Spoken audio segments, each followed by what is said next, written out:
Ladies and gentlemen, I am SidAlpha, and with the increasing prevalence of AI within numerous industries, there will come a time in the not-so-distant future where we begin seeing video games on Steam that contain within them content, assets, and potentially even story components that are generated by artificial intelligence. Artificial intelligence has been an emergent industry for a long time, but has reached a point of exponential growth, much like technology has done previously, where the capacity and capabilities of the tech will make giant leaps forward in a very short period of time. Now, as with tech did in the past, this rate of rapid growth will eventually slow, but in the meantime, the industry driving AI will push it forward in every way possible and into every market possible. And we've already seen the backlash and the legal difficulties surrounding AI art that is based off of, or essentially derivative works of, human-created art. And some of the issues AI is now presenting to not only the art industry will now be seen in the gaming industry as well, both within print media as well as games development on Steam. However, utilizing AI in this manner presents their own unique challenges in terms of copyright law, and Valve are keenly aware of this as they have been extremely hesitant to the point of outright denying games with components developed by AI to be allowed onto Steam. Approximately a month ago, the Reddit user PotterHarry97 attempted to release a game onto Steam that contained AI-generated assets. This is what Valve sent this developer regarding those AI assets. While we strive to ship most titles submitted to us, we cannot ship games for which the developer does not have all of the necessary rights. After reviewing, we have identified intellectual property in game name here, which appears to belong to one or more third parties. In particular, game name here contains art assets generated by artificial intelligence that appears to be relying on copyrighted material owned by third parties. As the legal ownership of such AI-generated art is unclear, we cannot ship your game while it contains these AI-generated assets unless you can affirmatively confirm that you own the rights to all of the intellectual property used in the dataset that trained the AI to create the assets in your game. We are failing your build and will give you one opportunity to remove all content that you do not have the rights to from your build. If you fail to remove all such content, we will not be able to ship your game on Steam and this app will be banned. Now, this developer then attempted to alter the assets in question by hand as opposed to acceding to what Valve was asking him to do, and then resubmitted to Valve for approval, but was again denied. So why did that happen? Well, it's fairly easy to spell out here, and this is something I learned from Leonard French, everyone's favorite copyright attorney, and also from the judge presiding over the copyright lawsuits currently being pushed against me and numerous other creators by the crazy person known as Acerthorn.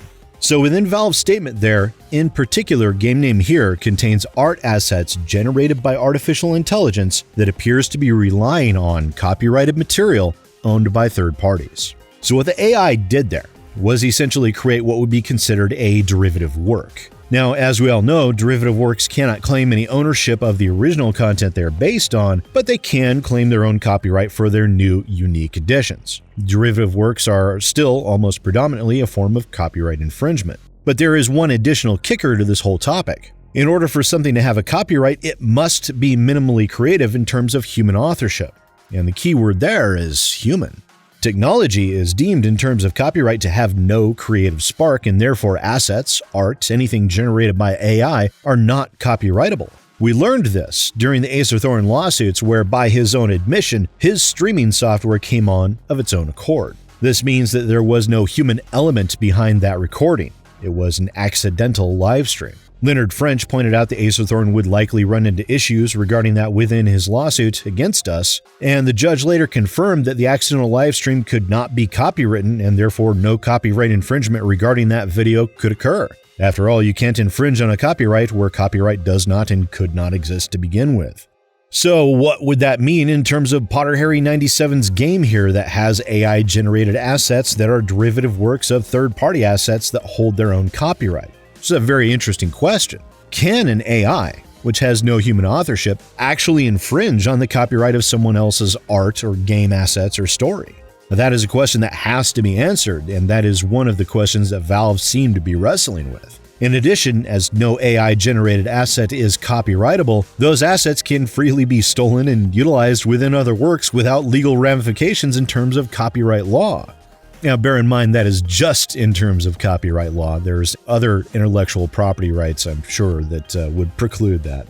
Now, just the other day, Valve issued a statement to Polygon, and while it has been a while since I utilized them as an information source, it still wounds my soul a little bit to this day. And here is Valve's statement in full. We are continuing to learn about AI, the ways it can be used in game development, and how to factor it into our process for reviewing games submitted for distribution on Steam.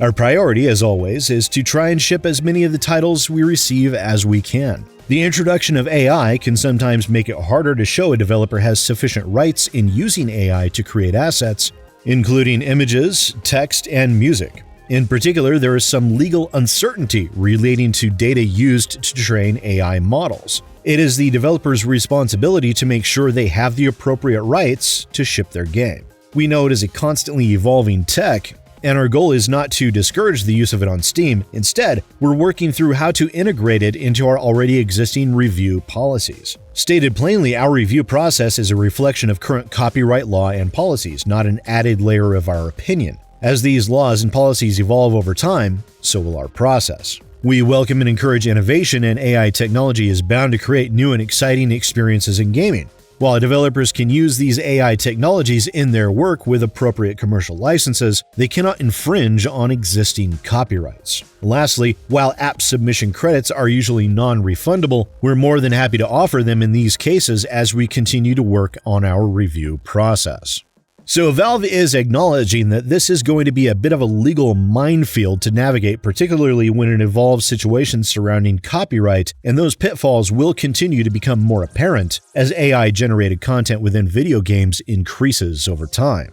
But it's not just within video games, as I said, and this is something that React channels should be cheering for.